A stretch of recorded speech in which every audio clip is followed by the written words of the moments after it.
My name is Amelia Williams. I am 70 years old, born and raised in a quiet market town in the south of England, where the church bells still toll every Sunday morning, and the neighbours know the stories of each family better than the families know themselves. I lived most of my life as the wife of Charles Williams, a man whose laugh filled every room and whose presence made me believe I would never have to face the world alone. We were married for 42 years, a marriage not without its difficulties, but one rooted in devotion and a gentle kind of companionship that only deepens with time. Together we raised 2 children, Margaret and Stephen, who grew from rosy-cheeked toddlers chasing one another in the garden into adults with families and households of their own. For years I thought my life would follow a straight and predictable path. Sunday dinners with Charles at the head of the table, grandchildren tugging at my apron strings, and the security of knowing that I belonged to a man who would always walk beside me. That illusion shattered the morning. Charles clutched his chest while reaching for the kettle and crumpled to the kitchen floor, his face pale, his breath gone before the ambulance ever reached our street. The silence that followed his death was unlike anything I had ever known. It was not only the absence of his voice, but the absence of his footsteps in the hallway, his coat missing from its hook, the echo of the chair at the end of the table, sitting empty night after night. At first I believed my children would fill that silence, but grief has a way of making everyone selfish. Margaret visited in short bursts, always with one eye on the clock, while Stephen phoned on Sundays in the hurried tones of a man already thinking of something else. I did not blame them, but their lives carried on, while mine seemed to stop. The walls of my house pressed closer each day, the ticking of the clock louder than the sound of my own breath. I tended the garden. I polished the same photographs. I sat in Charles's old armchair and stared at the fading wallpaper. Loneliness wrapped around me like a shroud, and I accepted it as my lot, convinced that whatever love remained for me was buried in the ground beside Charles. I could not imagine that life had another chapter prepared, that the heart, which had broken in 2, might one day learn to beat again, in a different rhythm, slower, perhaps, but no less true. I still remember the first time I met Edward Clark, though at the time I did not imagine how deeply he would shape the years that followed. It was a late afternoon in early spring, the kind where the air is still cool, but the sun lingers long enough to soften the edges of the day. I had gone to the park, as I often did since Charles died, simply to walk the winding paths lined with daffodils and listen to the birds, as if their songs might fill the silence that clung to me like damp wool. Edward was sitting on a bench beneath the old oak tree, a book open in his lap, his head tilted slightly as though he were listening more to the laughter of children nearby than to the words on the page. He looked up as I passed, and there was a gentleness in his eyes that startled me, not because it was bold, but because it was steady, as if he had been expecting me without even knowing it. We exchanged a few words, polite remarks about the weather, the sort of conversation that means nothing and yet lingers because of the way it is spoken. Later I learned he was a retired schoolteacher, widowed for nearly a decade, a man whose life had been filled with classrooms, chalk dust, and the endless patience that children require. He spoke with a quiet humour that surprised me, the kind that slipped into a story about a pupil or a memory from his late wife and left me smiling before I realised it. It had been so long since anyone made me laugh that the sound of it startled me as much as it seemed to delight him. Our friendship grew, not with dramatic gestures, but with small, steady steps. He began to join me on my walks, always careful to match his pace to mine, pointing out the first blossoms of the season or the way the light touched the water of the pond. On some mornings he would appear at my gate carrying a paper bag of scones, and we would sit in the garden with steaming cups of tea, speaking of books we had read or memories we wished to share. It felt simple, and in that simplicity, I began to breathe again. For the first time since Charles's passing, I realized that loneliness did not have to be a lifelong sentence. I must confess that in those early days, whenever Edward's presence began to feel like sunlight slipping quietly into the cracks of my grief, I was overcome with a strange guilt, as though by smiling at his gentle humor, I was somehow betraying Charles's memory. For 42 years, Charles had been my anchor, my one true companion, and I had never looked at another man with even a passing thought of affection.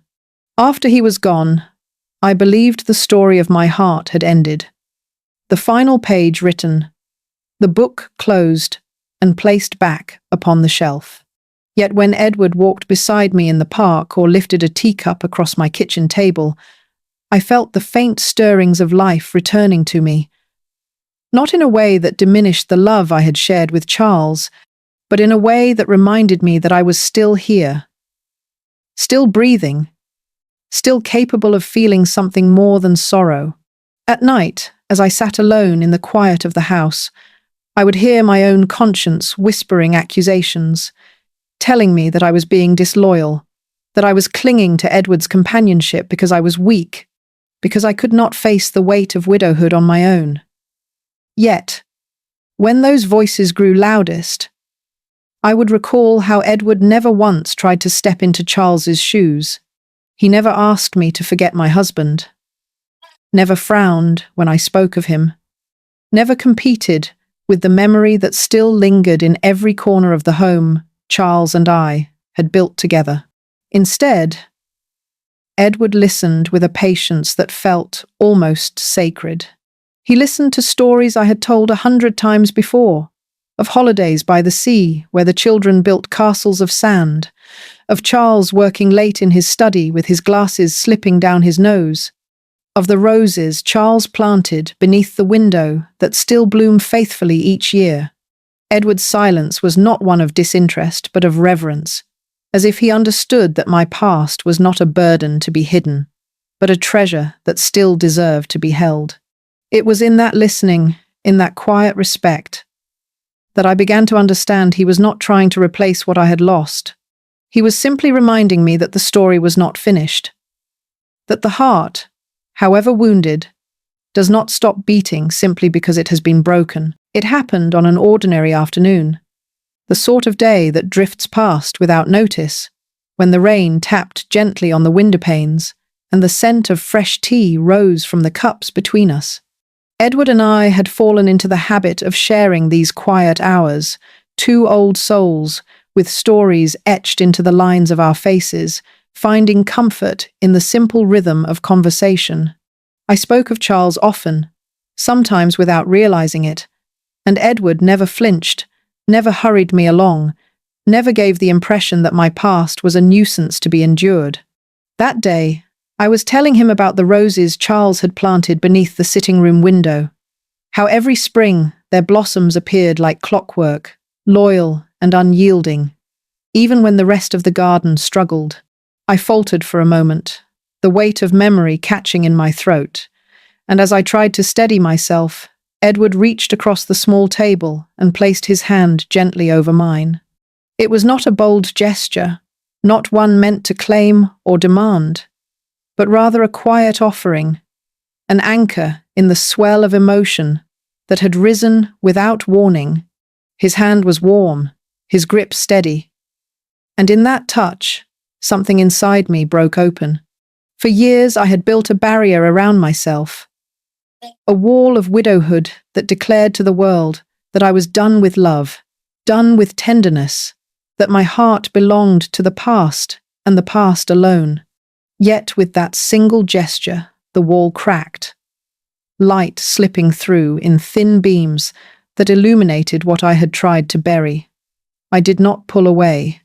I let my fingers curl softly around his, trembling at first, as though I were learning again how to hold on to another human being. Hope, a fragile thing, I thought long dead, stirred quietly in the hollow spaces of my chest. I felt it in the way my breath caught, in the way my eyes met his, and found no judgment there, only a patient kindness that asked nothing of me but honesty. For the first time since Charles's death, I allowed myself to imagine that perhaps love was not a single chapter, but a thread that could weave itself into unexpected places, creating patterns I had never foreseen. His hand in mine was not the erasure of the past, but the beginning of something new. The day came when I could no longer keep Edward separate from the rest of my life, when I felt it only right that Margaret and Stephen should meet the man whose company had slowly coaxed me back into the world of the living. I invited them to dinner, hoping perhaps for acceptance, or at the very least polite civility. But as soon as Edward stepped through the door and extended his hand in greeting, I saw the frowns flicker across their faces. Subtle but sharp as lightning on the horizon. Margaret's smile was thin, a curve of the lips that never reached her eyes, and Stephen's handshake was firm in a way meant less to welcome than to test. They asked him questions, not with curiosity, but with suspicion veiled as small talk. What had he done before retiring? Did he have family nearby? Where exactly did he live? And how long had he been alone? Edward answered, with his usual calm, his voice steady, his humour soft. Yet I could feel the scrutiny in every pause, as though my children were waiting for him to trip, to reveal some hidden flaw that would confirm what they already believed. Their words were sharp enough, but it was their silence that wounded me most, the way they glanced at one another across the table, as if communicating in a language I could no longer understand.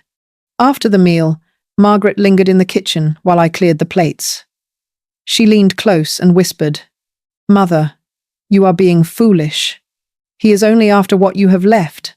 I felt the sting of her words more than I cared to admit, for they reduced my joy to something sordid, as if companionship were a weakness, as if love in old age must always come at a price. Stephen was no gentler. He walked Edward to the door and muttered, "We will be watching." It was not said kindly, but with the edge of a man who believed himself protector against an imagined threat. When the door closed, I stood for a long time in the hallway, the echo of their disapproval still ringing in my ears. Edward turned to me, his eyes soft, as if to apologize for what was never his fault. And I smiled weakly, brushing it off, pretending their doubt could not touch me. Yet in truth, their frowns clung to me like shadows. It did not take long for family dinners to sour, the warmth that once defined those evenings now replaced by a chill that no fire could soften. When Edward sat at my side, quietly courteous and eager to help pass dishes or pour wine, the air seemed to thicken with suspicion. Margaret watched him with narrowed eyes. Every word he spoke weighed and measured as though she were a judge assessing a criminal. Stephen leaned back in his chair with the stiff posture of a man guarding a fortress. His glances sharp, his silence louder than any accusation. It was Margaret who first broke that silence, her voice sharp as the carving knife in her hand, declaring that Edward must be after my money. The words stung, not because they carried any truth, but because they revealed how little faith she had in me, her own mother, the woman who had raised her with stories of loyalty and trust. Stephen soon added his voice, suggesting with a bitter laugh that Edward's true ambition was the house, the very bricks and beams that Charles had built for us, as if my companion's affection could be reduced to mortar and stone. Their voices cut me deeper than they could ever know. Not because I feared for my purse or my property, but because I saw with painful clarity that my children no longer trusted my judgment, as though widowhood had stripped me of reason and left me naive. A foolish old woman who needed protection from herself. I wanted to cry out, to remind them of the years I had guided them through childhood, of the sacrifices Charles and I had made, so they might stand on their own strong legs, of the wisdom carved into me by time and sorrow. Instead, I sat in silence, letting their accusations fall like cold rain upon a stone. Edward met their hostility with quiet dignity, never raising his voice, never showing offense. His calm presence, both a comfort and a sorrow to me, for I knew he deserved better than such disdain. When the evening ended, the table cleared, but the bitterness still lingering in the air. I kissed my children good night with trembling lips and held Edward's hand tightly as the door shut behind them. I realized then that love had divided my family, and the fracture was not in him but in the trust that had once bound us together. It was an evening like any other, or so I thought.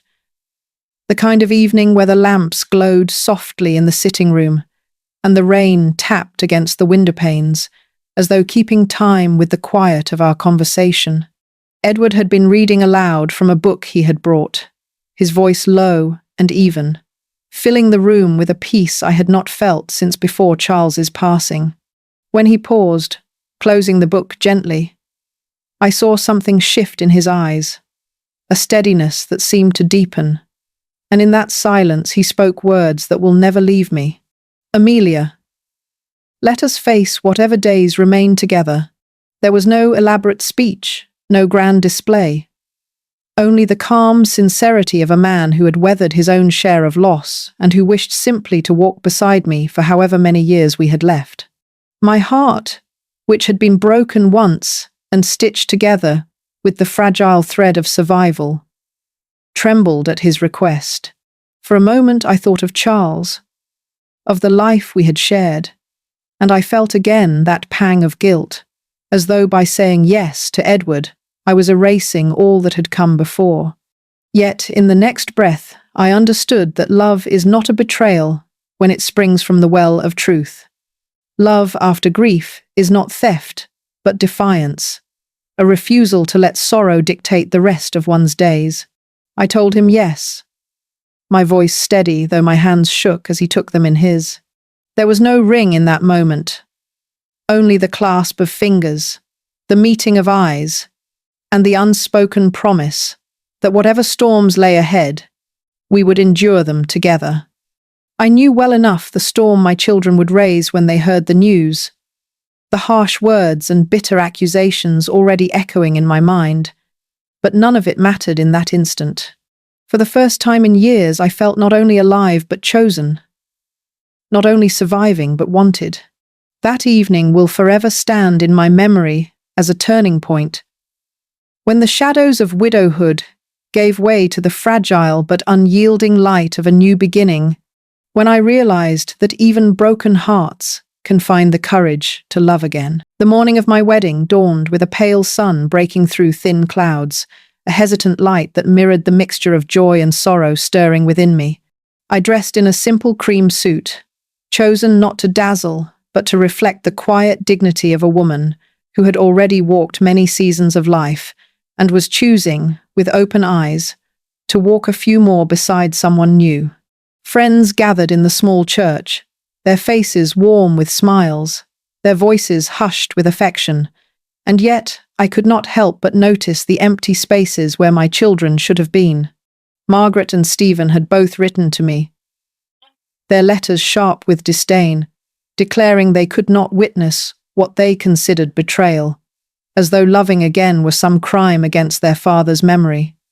I held those words in my heart as I took each step down the aisle, the sting of their absence clinging like cold air against my skin. But I also carried with me a deeper strength, the quiet courage of a woman reclaiming her own life after years of silence and solitude. Edward stood waiting at the altar, his expression one of calm reverence, not excitement like a young bridegroom, but the steady devotion of a man who knew the value of each remaining day and was prepared to share them without condition. As I reached him, he took my hands in his, and in that touch, I felt the blessing my children had withheld, the affirmation that love can return even to those who thought their season had passed. The vows we exchanged were simple, but their simplicity gave them weight, each word heavy with the knowledge of what it means to lose and what it means to be given another chance. When the minister pronounced us husband and wife, the small congregation erupted in applause, and though my children were not among them, I felt the warmth of those present wrap around us like a protective cloak. At the reception, There was laughter, music, and the clinking of glasses, but also moments when my heart ached at the thought of Margaret and Stephen's cold refusal. Yet even as sorrow pressed in, joy rose stronger, reminding me that my life was not theirs to govern. My wedding day may have been shadowed by absence, but it was illuminated by the quiet, unyielding light of hope. Not long after the wedding, another letter arrived from Margaret, her handwriting sharp and slanted, as though every stroke of the pen carried the weight of her anger. She told me bluntly that Edward was plotting, that he had charmed me into blindness, that once I was gone he would take everything and leave nothing for the family who truly deserved it. Reading her words was like swallowing glass, each sentence cutting deeper, not because I feared them to be true, but because they revealed how little she thought of me, as if I were a fool incapable of seeing the heart of the man I had chosen. Stephen did not write at all. Instead, he let silence speak for him.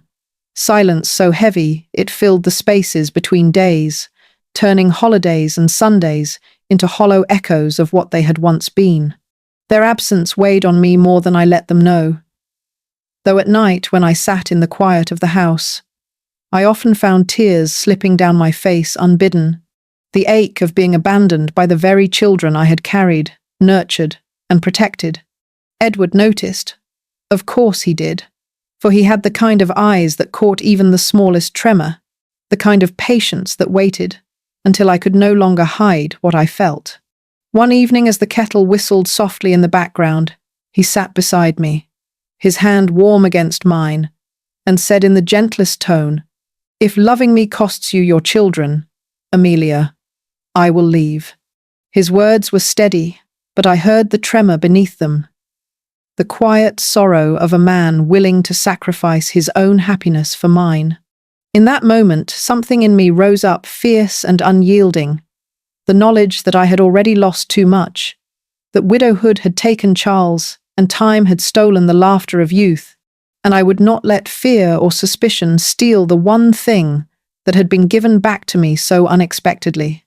I turned to him, held him tighter than I had before, and told him that he would not leave, that I could not bear to lose again.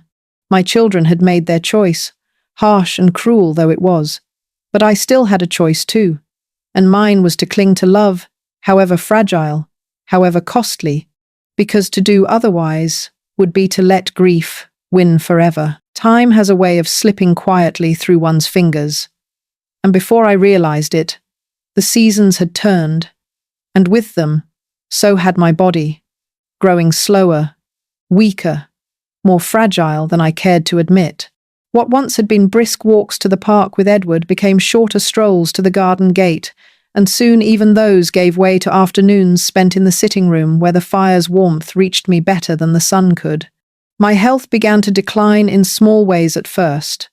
A shortness of breath on the stairs, a stiffness in my hands that made holding a teacup unsteady, then in greater ways that could no longer be ignored. Edward never wavered. He was there for every doctor's appointment, holding my bag, listening intently to instructions, asking questions on my behalf when I was too weary to find the words. At night, when pain or fear kept me from sleep, he would sit beside me with a book, his voice soothing as he read, or he would simply hold my hand until the tightness in my chest eased. He brewed tea when the mornings felt heavy, his hands familiar with the routine, as though he had been caring for me his whole life. He knelt in the soil of the garden Charles once loved, tending the roses and trimming the hedges, keeping alive a piece of the past I thought would wither without my husband's touch. Watching him move with such devotion filled me with a peace that words could hardly capture, for his care was not grand, not showy, but steady, the kind of love that is proven in the quiet persistence of everyday acts. My children never came to see it. They remained distant, their absence a shadow stretching across each milestone of my decline. They never saw Edward carry me to bed when I was too weak to rise on my own, Never saw him kneel by the armchair to slip warm socks onto my feet. Never saw how he kissed my forehead with the tenderness of a vow renewed in silence. They clung to their belief that he was a schemer, but I lived the truth of his loyalty every single day. And though my body betrayed me more with each passing month, I felt richer in love than I ever thought possible after Charles's death. Because Edward stayed, it is a strange thing to sit at a desk and put pen to paper with the knowledge that the words you write will speak louder in your absence than they ever could while you are alive. When I realized my time was drawing short, I knew I could no longer delay the task of rewriting my will. That final act, which would reveal the truth of my heart to those who had doubted it. My children expected everything to fall neatly into their hands, as though inheritance were a birthright carved in stone, but I had seen too clearly where their loyalty rested, and it was not with me. Their visits had become scarce, their voices filled with suspicion. And though they were my flesh and blood, I could not ignore the coldness that had taken root between us. Edward, on the other hand, had stood beside me through every decline, had carried me through days when I could barely rise from bed, had reminded me in his gentle way that I was still worth loving even as time stole my strength. To leave him with nothing would have been to strip him not only of security, but of the dignity he had earned through his devotion. So I wrote carefully, line by line, dividing what I had not as my children expected, but in a way that reflected truth. The house and the garden would not pass directly into their possession, but into a trust, overseen by Edward, with portions set aside for charities that had long mattered to me, causes Charles himself had once supported. My children would not be left empty-handed, but neither would they hold the power they assumed was theirs.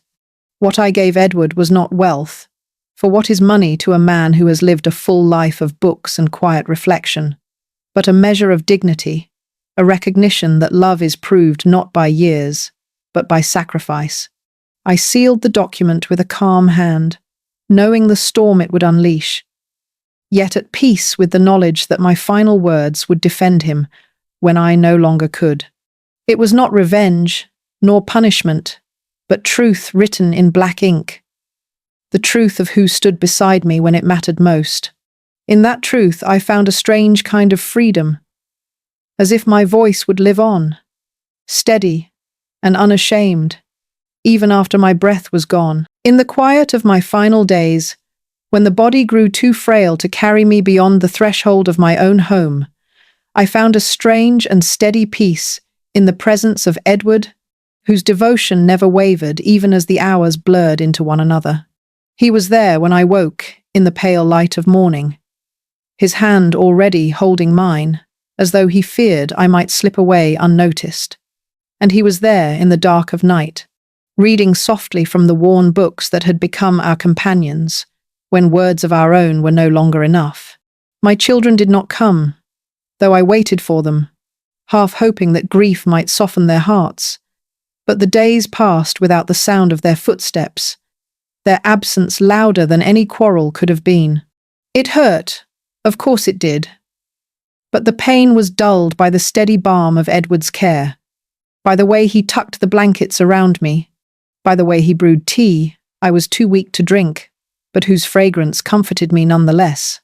He carried the weight of those days without complaint, and as I looked at him, lined with age but radiant with patience, I knew that love had been returned to me in a form no one could discredit. One evening, when my breath came shallow and the firelight trembled on the walls, I gathered what strength I had and whispered to him the words that had long pressed against my lips.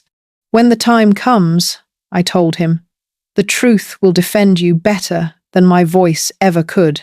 He leaned close, his forehead against mine, and in that moment I felt our lives knit together, not by ceremony or paper, but by the simple fact that he had chosen to stay, even when the world turned its back.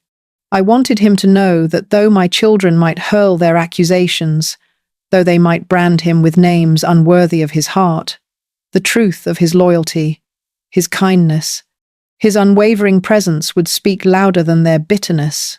And so I let go of fear, resting in the assurance that my final chapter was not one of abandonment, but of love, reclaimed, and that in the silence which would soon follow, Edward would carry the truth with him like a shield, strong enough to outlast even death. I can only imagine the air in that solicitor's office on the morning my will was read, for though I was no longer there in body, my words carried the weight of my presence, filling the room with the echo of truths I had written in my own hand.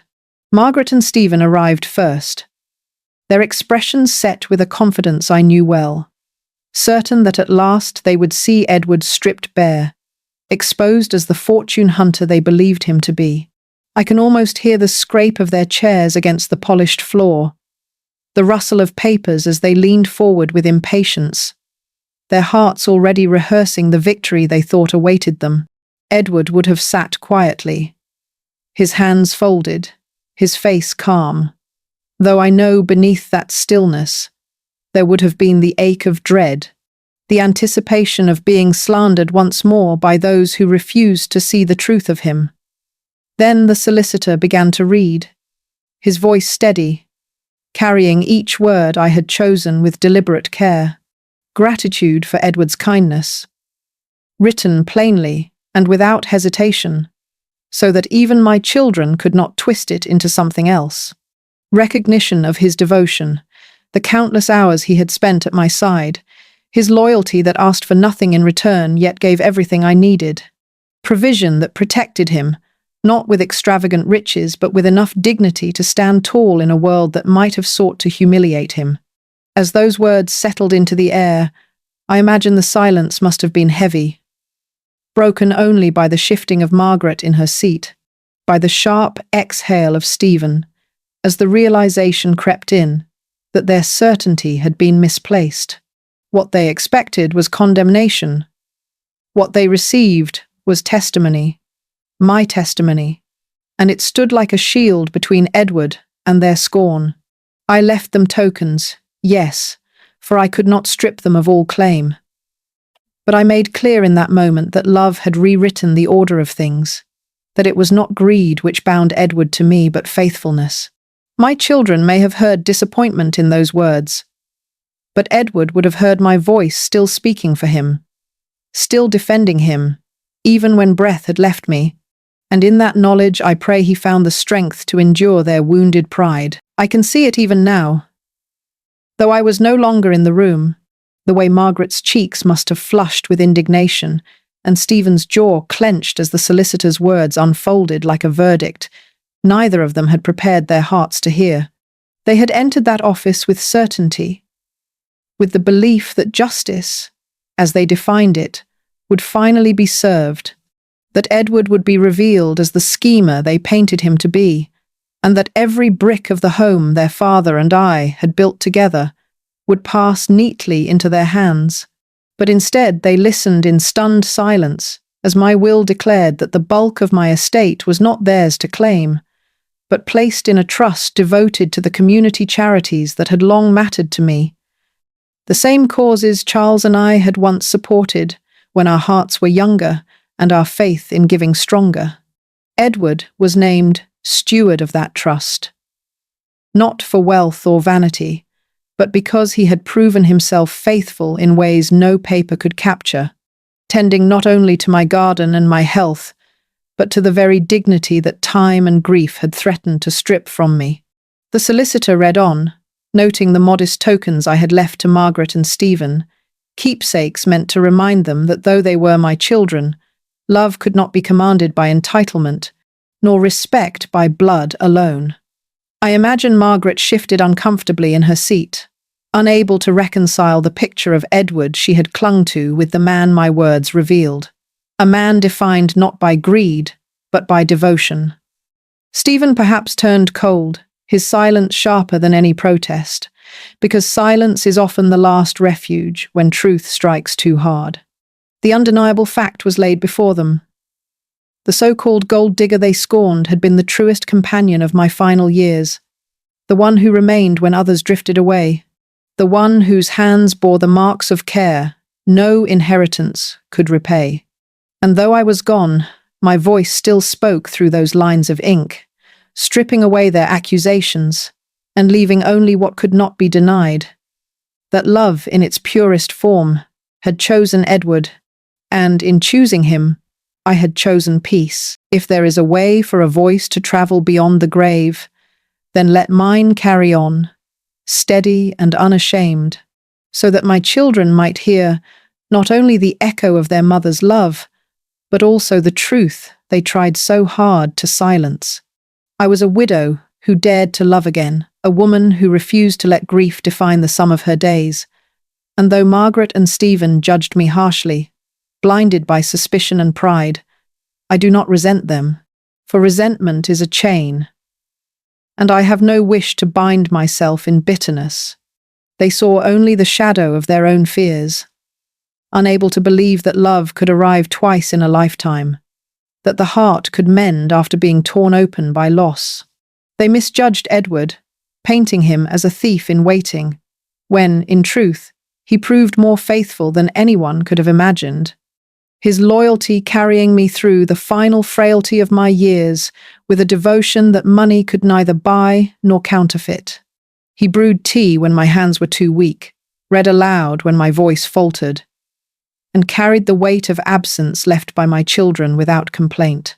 Through my will I left not riches to be squandered, but the living record of where true wealth lies, in sacrifice freely given, in loyalty unbroken, in care that persists even when no one is watching. Perhaps one day Margaret will walk past the charities supported by the trust and see her mother's name etched quietly into a plaque. Perhaps Stephen will hear the story of a family fed or a life rebuilt because of what was left behind. And in that moment they will understand that love is not measured in possessions or titles, but in the quiet persistence of giving. I am gone now, but my words remain, written in ink and memory, carved into the choices I made. My children may choose to cling to their anger, but the truth is a patient companion, and it will outlast their bitterness. Edward, my true companion, carries not only my memory but my blessing, and in the garden where Charles's roses still bloom, I trust he will sit in the quiet and know that he was my peace. If my voice lingers at all, let it remind them that love, in the end, is the only inheritance worth keeping.